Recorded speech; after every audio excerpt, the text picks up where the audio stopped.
నేడు హైదరాబాద్లోని tank bund పై BJP Har Ghar Tiranga యాత్రను నిర్వహించనుంది. స్వాతంత్ర దినోత్సవం సందర్భంగా జాతీయ స్థాయిలో నడుస్తున్న హర్ ఘర్ తిరంగా అభియాన్లో భాగంగా ఈ కార్యక్రమాన్ని చేపట్టనుంది.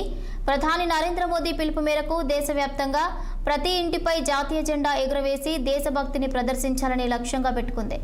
హైదరాబాద్లోని డాక్టర్ బిఆర్ అంబేద్కర్ విగ్రహం నుంచి స్వామి వివేకానంద విగ్రహం వరకు ఈ యాత్ర కొనసాగుతుంది.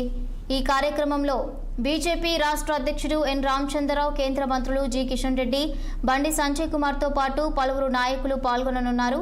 ఇదే అంశానికి సంబంధించి పూర్తి అప్డేట్స్ మా ప్రతినిధి రాజశేఖర్ చారి అందిస్తారు. Rajasekhar. Thank you Bhavani.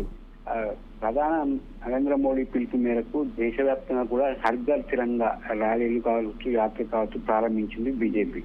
So ఈ నేపథ్యంలో కూడా ప్రతి రాష్ట్రంలో కూడా ఆయా జిల్లాలు కావచ్చు అధ్యక్షుల ఆధ్వర్యంలో కూడా ఒక కమిటీ వేస్తూ కూడా ఒక నిర్ణయం తీసుకొని 10 నుంచి 15 వరకు ఈ తిరంగా హర్ ఘర్ తిరంగా ర్యాలీలు ఉండాలని చెప్పేసి కేంద్ర బీజేపీ అధిష్టానం సూచించిన నేపథ్యంలో కూడా ప్రతి రాష్ట్రంలో ఈ యాత్ర కొనసాగుతున్నాయి. దానిలో భాగంగా కూడా తెలంగాణలో కూడా 10 నుంచి 15 వరకు ఒక కమిటీ వేసుకొని ఈ కమిటీ ఒక్కొక్కరు ఒక్కొక్క జిల్లాకు అధ్యక్షులుగా నియమిస్తూ కూడా ఒక కమిటీ వేయడం జరిగింది. వీళ్ళ ఆధ్వర్యంలో ఈ తిరంగా హర్ ఘర్ తిరంగా యాత్రలు ప్రారంభించబడ్డాయి, నడుస్తున్నాయి కూడా. దీనిలో భాగంగా ఇప్పుడు స్వాతంత్రం వచ్చి 79 సంవత్సరాలు దాటి 80వ సంవత్సరంలోకి ప్రవేశిస్తున్న నేపథ్యంలో వికసిత్ భారత్ లో భాగంగా కూడా ఈ తిరంగా యాత్ర ఉంటుందని చెప్పేసి బీజేపీ సూచించిన నేపథ్యంలో ప్రతి రాష్ట్రంలో ఈ యాత్ర కొనసాగుతున్నాయి.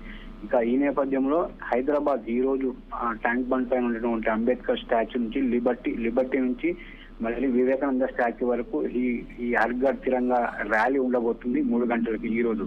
కాబట్టి ఈ ర్యాలీలో కూడా కేంద్ర మంత్రులు కిషన్ రెడ్డి, అలాగే బండి సంజయ్ తో పాటుగా రాష్ట్ర అధ్యక్షులు రామచంద్రరావు, అలాగే జీహెచ్ఎంసీకి సంబంధించినటువంటి 7 జిల్లాల అధ్యక్షులు, అలాగే కార్పొరేటర్లు, ఇతర బీజేపీ ముఖ్య నాయకులు కూడా ఈ ర్యాలీలో పాల్గొనే అవకాశం ఉంటుంది. కాబట్టి ప్రతి ఒక్కరు కూడా జాతీయ జెండాను చేతబట్టుకొని దేశ ఐక్యతను అలాగే దేశ సౌభ్రాతృత్వాన్ని పెంచే విధంగా ప్రతి ఒక్కరు ఇన్స్పైర్ అవ్వడానికే ఈ తిరంగా యాత్రను మేము కొనసాగుతామని చెప్పేసి బీజేపీ కావచ్చు, బీజేపీ కేంద్ర మంత్రులు సూచిస్తున్నాం.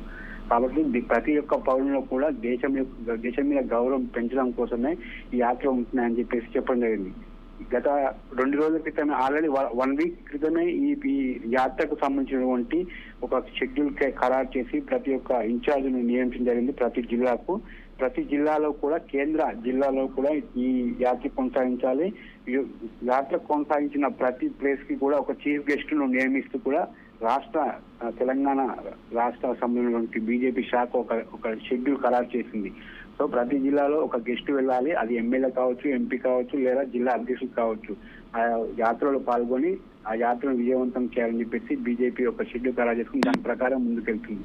సో ఈ రోజు ఈవినింగ్ 3 గంటలకి ట్యాంక్ బండ్ పైన ఈ యాత్ర ఉండబోతుంది. ఈ యాత్రలో కూడా అందరూ ప్రముఖులు పాల్గొనే అవకాశం ఉంది. ఇక ప్రతి ఇంటి పైన కూడా పిల్ల పెద్దలు కలిసి ఒక దేశ జెండాను పైన ఒక జెండాను పెట్టాలని చెప్పేసి సూచించిన నేపథ్యంలో కూడా ప్రతి ఒక్కరూ ప్రతి ఇంటి పైన తమ జెండాను ఎగరవేయాలని చెప్పేసి బీజేపీ చెప్పిన నేపథ్యంలో అటువైపు అందరూ కూడా ఇప్పటికే జెండాలు ఎగరవేస్తూ కూడా తమ దేశ భక్తిని చాటుకునే నేపథ్యం కనిపిస్తుంది. కాబట్టి దేశంలో ఇంతవరకు కూడా కొన్ని రోజుల క్రితం చూస్తున్నాం, దేశంలో కొన్ని శక్తులు దేశంలో విచ్ఛిన్న శక్తులు ప్రవేశించాయని చెప్పేసి కేంద్ర ప్రభుత్వం కావచ్చు, అలాగే బీజేపీ పార్టీ కూడా చెప్తున్న నేపథ్యంలో వాటన్నిటికీ కౌంటర్ గా కూడా బీజేపీ ఈ కార్యక్రమాన్ని తీసుకుందని చెప్పేసి కొంతమంది విశ్లేషకులు కూడా చెప్తున్న సందర్భం. తాజాగా బీజేపీకి సంబంధించినటువంటి జంతర్ మంతర్ అల్లాలు కావచ్చు, అలాగే ఇతర జెండీకి సంబంధించినటువంటి అల్లాలు కావచ్చు, వీటన్నిటికీ కూడా కౌంటర్ గా అవి పోవాలని చెప్పి, అలాగే మళ్ళీ ప్రజల్లో కావచ్చు, యువతలో కావచ్చు దేశ సౌభ్రాతృత్వాన్ని పెంచే విధంగా ఈ ర్యాలీ ఉండాలని చెప్పేసి ఒక ప్రణాళికాబద్ధంగా అన్ని రాష్ట్రాల్లో ముందుకెళ్తున్న నేపథ్యంలో ఈ రోజు ట్యాంక్ బండ్ పైన ఈ యాత్ర ఉండబోతుంది. కాబట్టి ఈ యాత్రలో కూడా కేంద్ర మంత్రులు, అలాగే జిహెచ్ఎంకి సంబంధించిన అధికారులు కావచ్చు, జిహెచ్ఎంకి సంబంధించిన అధ్యక్షులు కావచ్చు, కార్పొరేటర్లు మొత్తం పాల్గొని ఈ యాత్రను విజయవంతం చేయాలని చెప్పేసి ఆల్రెడీ రామచంద్రరావు పిలిపించిన నేపథ్యంలో ఈ యాత్ర మొత్తం కూడా ఈ రోజు జరిగే యాత్ర కూడా మేకల శిల్పారెడ్డి మహిళా మోర్చాకు సంబంధించిన అధ్యక్షురాలు శిల్పారెడ్డి ఆధ్వర్యంలో ఈ యాత్ర ఉండబోతుంది. Bhavani. Right, thank you Rajasekhar, thank you for the updates.